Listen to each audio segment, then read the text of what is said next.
Saxovat va sabr oyida sizlarga bermoqchi bo'lgan tavsiyalarim bor. Saxovat va sabr oyida birinchi galda siz o'zingizning ruhiyatingizni va energiyangizni poklaysiz. Nafaqat och qolasiz, lekin birinchi galda shu ochlik davrida bizga keladigan energiya manbai ko'payishini ham ahamiyatga oling. Bu holatda biz ovqatdan o'zimizni tiyamiz, lekin kechqurun ovqat yeb yana boshqatdan organizmimizni to'ldirib qo'ysak, albatta bizda energiya manbai ko'paymaydi.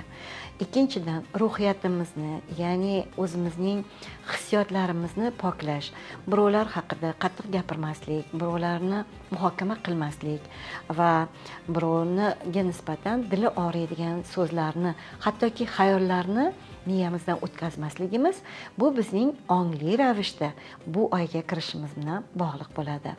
Va undan tashqari, kunda agar biz shukronalikni o'xshamagan narsalarga, eng oddiy qadamlarga, ertalab nafas olayotganimizga va har bir a'zoyimiz sog'lig'iga yoki borligiga shukrona aytsak, bu ham bizni energiya manbayimizni ko'paytiradigan omillardan biri va shu oyda energiyamizni ko'payishdan tashqari poklanish bilan ko'payishiga olib keladigan omillardan biri hisoblanadi.